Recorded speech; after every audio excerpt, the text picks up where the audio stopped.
Lahir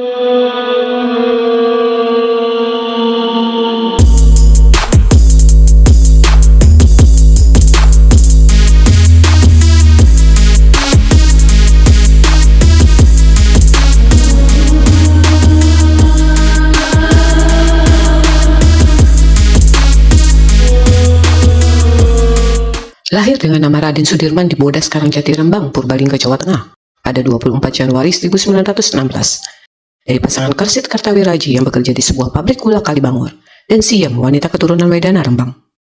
Keterbatasan ekonomi akhirnya membuat Sudirman sedari kecil diasuh dan dibesarkan oleh pamannya, Raden Cokro Sunario, seorang priai yang menjabat sebagai asisten Wedana. Di tahun 1961 pula, keluarga Sudirman memutuskan pindah dan menetap di Cilacap. Saat berusia 7 tahun, Sudirman masuk ke HIS, atau Sekolah Pribumi, sekolah dasar di zaman pemerintahan Hindia Belanda. Di tahun ke-7, Sudirman dipindahkan ke sekolah menengah milik Taman Siswa. Setahun kemudian, ketika Taman Siswa ditutup oleh pemerintah Hindia Belanda, dengan alasan tidak terdaftar dan dianggap sebagai sekolah liar, Sudirman pun pindah ke sekolah menengah Wirotomo. Di masa-masa sekolah, Sudirman dikenal sebagai anak yang rajin dan tekun, dan dikenal sebagai anak yang taat beragama. Sudirman mempelajari keislaman di bawah bimbingan Raden Muhammad Khalil, salah seorang tokoh Muhammadiyah setempat. Di tahun 1934, paman yang mengasuhnya Raden Cokro Sunario wafat. Kepergian pamannya ini menjadi pukulan berat bagi Sudirman dan keluarganya. Keluarganya bahkan tidak mampu untuk membayar uang sekolah Sudirman kala itu. Beruntungnya pihak sekolah mengizinkannya untuk tetap sekolah tanpa harus membayar uang sekolah, hingga ia bisa menyelesaikan pendidikannya. Setelah lulus dari sekolah menengah Wirotomo, Sudirman kemudian mengikuti pendidikan untuk calon guru milik Muhammadiyah pada zaman Hindia Belanda di Solo, Jawa Tengah. Lagi-lagi karena ketidakmampuan biaya, Sudirman terpaksa harus berhenti sekolah di tengah jalan. Sudirman pun memutuskan kembali ke Cilacap dan mulai mengajar di sekolah dasar Muhammadiyah, yang kemudian mempertemukannya dengan seorang wanita bernama Alfia yang kelak menjadi ibu bagi ketujuh putra dan putrinya. Sudirman digambarkan sebagai sosok guru yang menyenangkan saat memberi pelajaran, tidak monoton, dan kerap menyelipkan kisah-kisah lucu sekaligus pesan moral keagamaan dan nasionalisme di sela-sela materi pelajaran yang diberikan. Walaupun mendapat gaji yang rendah, kecintaan dan dedikasi Sudirman pada tugasnya sangatlah besar. Sudirman tetap menjalani pekerjaan dan hari-harinya sebagai seorang guru dengan penuh bakti. Beberapa tahun kemudian, walaupun tidak mengantongi ijazah guru, Sudirman diangkat menjadi kepala sekolah. Di waktu bersamaan, Sudirman juga aktif sebagai anggota di organisasi pemuda Muhammadiyah. Sudirman dikenal sebagai sosok pemuda yang tekun dan seorang muslim yang taat, menjadikan Sudirman disegani dan dihormati di lingkungannya. Di akhir tahun 1937, Sudirman terpilih sebagai ketua organisasi pemuda Muhammadiyah Banyumas. Sudirman pun aktif dalam mendukung kegiatan-kegiatan pendidikan untuk para anggota pemuda Muhammadiyah. Di tahun 1942, saat Jepang berhasil menduduki wilayah Indonesia, Jepang menutup sekolah tempat Sudirman mengajar dan dialihfungsikan menjadi pos militer. Berkat negosiasi yang dilakukan Sudirman, sekolah tempatnya mengajar tetap dapat melakukan aktivitas belajar mengajar, walau dengan fasilitas yang minim. Di tahun 1944, Sudirman menjabat perwakilan di Dewan Keresidenan yang dibentuk oleh Jepang. Jepang kemudian meminta Sudirman bergabung dalam Tentara Peta, Pembela Tanah Air, yaitu organisasi semi-militer bentukan Jepang yang bersifat sukarela dari kalangan masyarakat pribumi. Selama 3 bulan pendidikan di Peta, Sudirman mendapat pengetahuan mengenai kemiliteran. Begitu tamat dari 3 bulan pendidikan Peta di Bogor, Sudirman diangkat menjadi komandan batalion di Kroya Banyumas. Di masa-masa ini, Sudirman kerap memprotes tindakan tentara Jepang yang bertindak kasar dan berbuat sewenang-wenang kepada anak buahnya. Karena sikap tegas inilah, Sudirman nyaris dibunuh oleh tentara Jepang. Sudirman bersama beberapa rekannya sesama prajurit kemudian diasingkan ke Bogor. Di 16 Agustus 1945, saat bom atom meledak di Hiroshima dan Nagasaki, yang membuat pasukan Jepang melemah, Indonesia dengan segera memproklamirkan kemerdekaannya di 17 Agustus 1945. Proklamasi kami, bangsa Indonesia, dengan ini Sudirman yang kala itu ditahan di Bogor, kemudian memimpin teman-temannya untuk melakukan pelarian dan pergi ke Jakarta untuk bertemu dengan Presiden Soekarno. Presiden Soekarno kemudian membentuk Badan Keamanan Rakyat atau BKR, yaitu badan yang dibentuk untuk menggalang kerjasama antara rakyat dan alat-alat negara lainnya dalam rangka menjaga dan memelihara keamanan Indonesia. Presiden Soekarno kemudian menugaskan Sudirman untuk mengawasi proses penyerahan dan pelucutan senjata tentara Jepang di Banyumas. Sudirman kemudian membentuk BKR Divisi Regional Banyumas dan memimpin masyarakat Banyumas untuk melucuti persenjataan tentara Jepang di wilayah Banyumas. Banyak senjata pasukan Jepang yang berhasil direbut. Saat Tentara Keamanan Rakyat terbentuk, yang merupakan peleburan pasukan Peta dan BKR, oleh Panglima sementara Urip Sumoharjo. Sudirman kemudian diangkat sebagai Panglima Divisi 5 Banyumas dengan pangkat kolonel pada tanggal 2 November 1945 di saat usianya 29 tahun. Dalam sebuah kongres TKR yang diadakan di Yogyakarta, Sudirman terpilih menjadi Panglima Besar TKR. Sudirman kemudian menunjuk Urip Sumoharjo sebagai Kepala Staf TKR.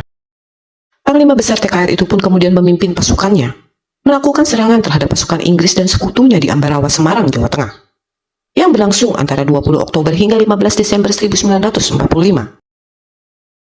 Pertempuran yang kemudian dikenal dengan Pertempuran Ambarawa ini dipicu oleh keinginan Inggris dan sekutunya untuk menguasai Indonesia pasca kekalahan Jepang atas serangan bom atom sekutu di kedua kota besarnya.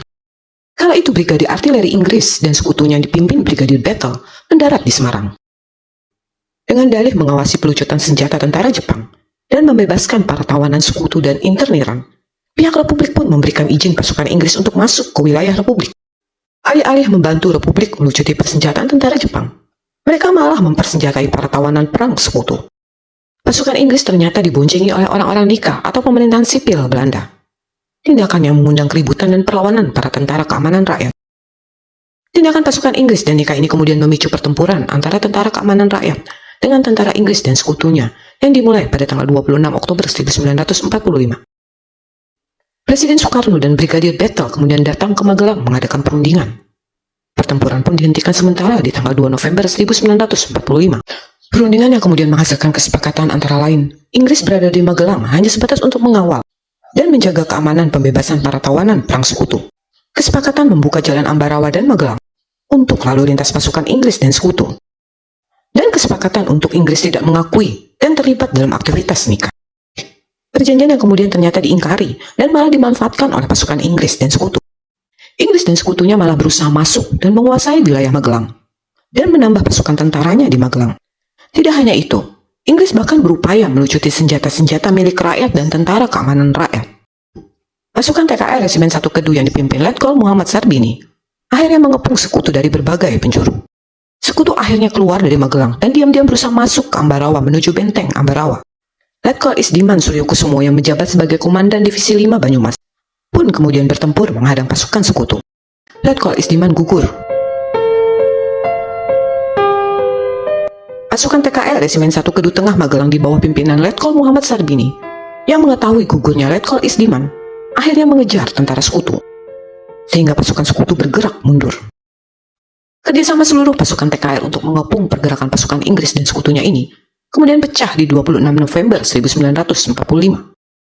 Setelah gugurnya Komandan TKR Resimen 5 Banyumas Letkol Isdiman, Kolonel Sudirman, Panglima TKR Resimen 5 Banyumas pun mengambil alih komando dan bertempur di garis depan memimpin pasukannya.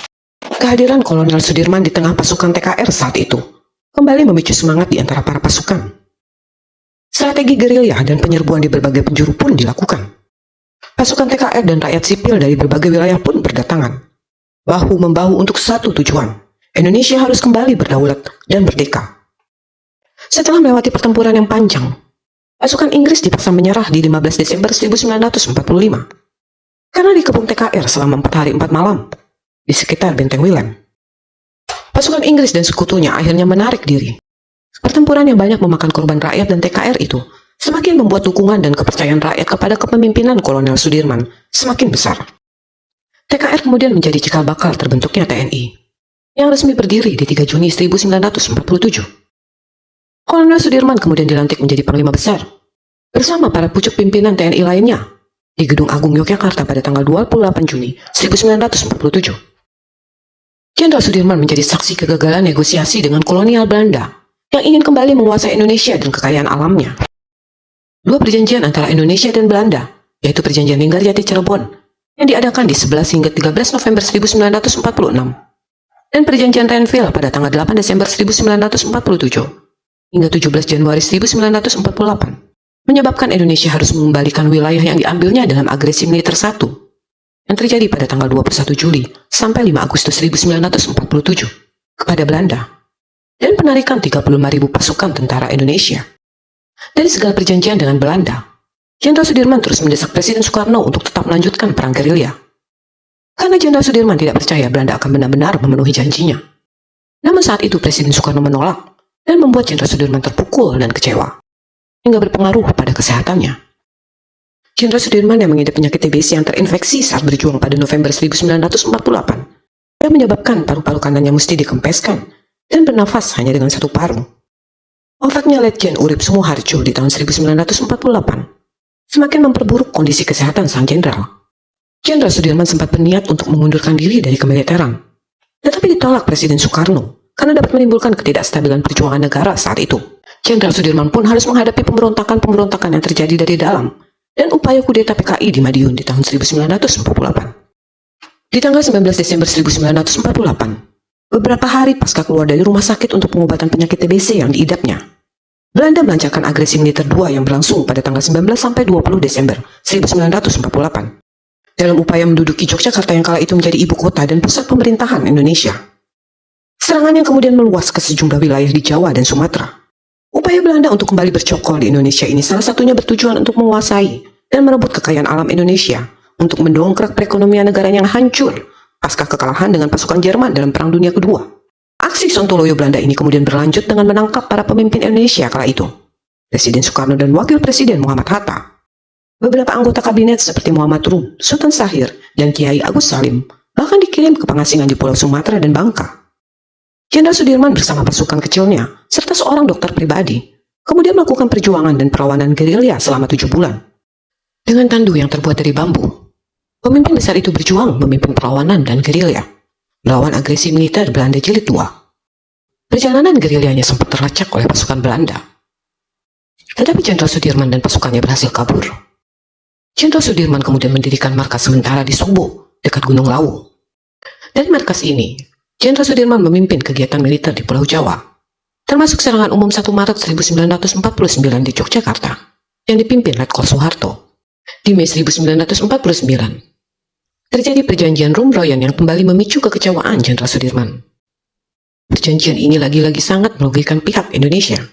Perjanjian yang berisi kesepakatan Belanda untuk menarik pasukannya dari ibu kota RI Yogyakarta. Kenyataannya, Belanda menarik diri dan mundur hanya dalam radius 5 km dari Yogyakarta. Kemarahan dan kekecewaan Jenderal Sudirman ini yang kemudian membuatnya menolak turun gunung dan tidak mengubris surat permintaan Soekarno dan Hatta di tanggal 23 Mei 1949 yang memintanya untuk bersiap kembali ke Yogyakarta. Rasa hormatnya pada Sultan Hamengkubuwono ke-9 dan Kolonel Gatot Subroto lah yang akhirnya membuat Jenderal Sudirman pun turun gunung. Terlebih mengingat kondisinya yang semakin parah dan harus mendapatkan perawatan intensif. Kegigihannya melawan Belanda sangat dikagumi oleh para anggota pasukannya dan menjadi motivasi besar untuk terus berjuang melawan Belanda. Sementara itu, serangan Belanda yang terus dilancarkannya ke Indonesia mendapat kecaman dari dunia internasional. PBB mendesak Belanda untuk membebaskan pemimpin Indonesia dan kembali memenuhi perjanjian Renville. Tanggal 6 Juli 1949, atas desakan dunia dan PBB, Belanda pun membebaskan Presiden Soekarno dan Wakil Presiden Muhammad Hatta. Jenderal Sudirman menjalani pengobatan di sanatorium di wilayah Pakem, Yogyakarta, dan Rumah Sakit Panti Rapih, Yogyakarta. Ketika Belanda akhirnya mengakui kemerdekaan Indonesia di 27 Desember 1949, Jenderal Sudirman dipindahkan ke Magelang untuk mendapatkan perawatan yang lebih intensif. Perjuangan keras melawan penyakitnya akhirnya terhenti di 29 Januari 1950. Di Magelang, Jenderal Sudirman wafat di usia 34 tahun.